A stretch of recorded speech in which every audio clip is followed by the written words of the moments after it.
It's fair to say Manchester City are going to dominate world football for the next few years, especially with signings like Erling Haaland and Calvin Phillips. Well, what I've done is I've downloaded and updated a database and created the perfect tactic for this side.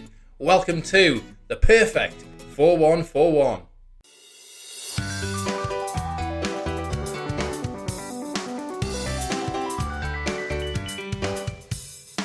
Unsurprisingly, the updated database has Man City ranked as favourites for the Premier League at odds of 10 to 11. Diaz, Cancelo, Silva and Sterling get into the media 11.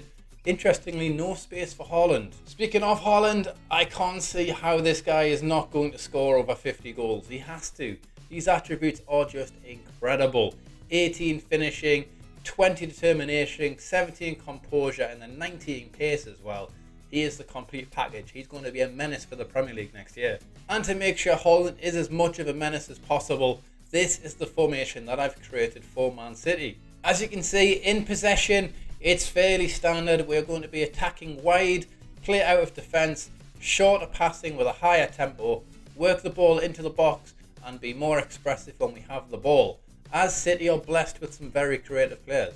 We're also going to start on attacking mentality, only because we are going to have a very dominant side in the league, so we might as well take the front foot as often as we can. In transition, we are going to counter press, counter, distribute quickly once the goalkeeper has possession, and he's going to give it to the fullbacks and the centre halves. And out of possession, much higher line of engagement, play the offside trap with a higher line of defence, prevent short goalkeeping distribution, and then press much more often. We want to give the opposition as little time on the ball as possible. With the team instructions out of the way, now it is time to go through the player roles and the instructions. We'll start with our goalkeeper, sweeper keeper on attack, fairly standard there. At right back, we're going to have an inverted wing back, and we're going to ask this player to get further forward. Everything else remains the same, other than the fact that we want him to get further forward. It's the same on the left hand side, nothing else changes except from get further forward. We want these inverted wing backs to be filling up this midfield gap when we have possession. Inside of the defence, the two centre halves are both ball playing defenders on defend duty. Nothing else is added on those at all. Defensive midfielder in front, this is where we've added two instructions here. Hold position and take fewer risks. The reasoning behind that is that the player who has the ball here, we don't want him bombing up the pitch. We already have enough players up there. We want him to be able to be the outlet at the back so we can play through the lines with possession. Ahead of him, we have a roaming playmaker, a position that I haven't seen used that often this year, but we are definitely going to use it in this formation. We are going to ask him to run wider with the ball and to cross more often, as well as aiming crosses at the target forward. We want the ball to be getting up to Holland as much as we can, as like you saw earlier, the man is deadly. On the right wing, we are going to have an inside forward on attack duty, and nothing is going to change other than the fact that we want him to aim crosses at the target forward. Now this player is not going to be firing in many crosses because he is inverted, but any opportunity he gets where he can do, he's going to be looking for that early cross perhaps to Haaland so we can put it in the back of the net. On the left hand side, very similar, except this time it is an inverted winger. We're going to cross more often and we're going to aim the crosses at the target forward. Behind the advanced forward up front there, we have a shadow striker. And all we're going to add is shoot more often. We want this player to be driving into the box and firing away shots as often as possible. And then, of course, Haaland up front, all we're going to add is shoot more often. So there's the tactic. How do you think it's going to go? Drop a comment down below and let me know. Whoa, that rhymed. Anyways, it's time for us to jump to the end of the season so you can see just how well this tactic performs. Here we are then, the season is done and I'm sure your eyes have went straight to it. Erling Haaland scored 108 goals. Outrageous. And I'm sure you've also seen that we've won 3 but possibly 4 trophies. But we'll start with the league table of course, and we did win. We dominated the league. We scored 133 goals in the league, winning 30 games, drawing 5 and only losing a 3. We conceded 47, which is quite high for the league champions, but of course this tactic is very attacking, so that's going to happen.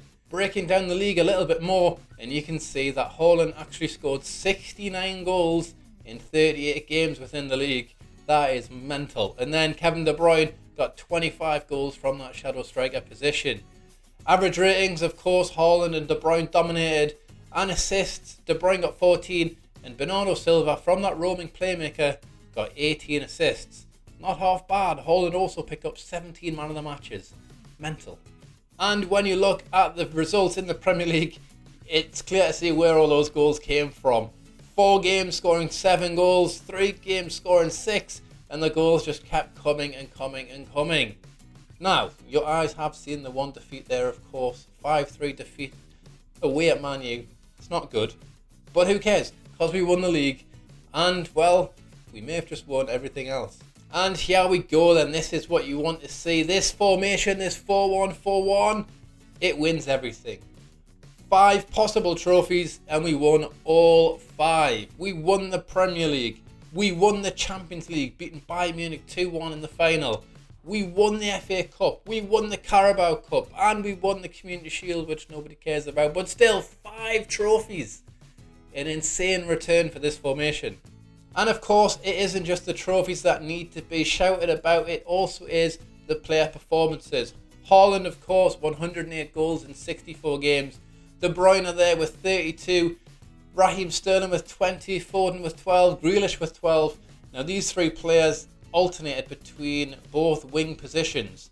So, as you can see, goals are spread around all the players who play a part in this formation. Now, stats-wise, this formation works incredibly well. We are scoring 3.5 goals per game, and that is more than our expected goals, 2.75 per game. Yes, we're conceding more than a goal a game, but with us scoring this many, it doesn't really matter. Our pass completion is down to 88%. That's still fairly good, but obviously compared to Manchester City in real life, this is a little bit below that. But playing the tempo that we're playing at and creating as many chances as we are, we've got to take risks to get the ball through the backline.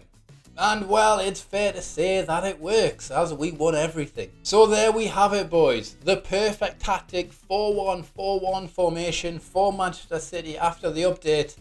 And it's fair to say it does absolute bits. If you did enjoy this, please do think about subscribing to the channel. We're almost at 500. Maybe you can be that guy. I've been GG513. You've been awesome. Thank you for watching. Take care, and hopefully I'll see you next time.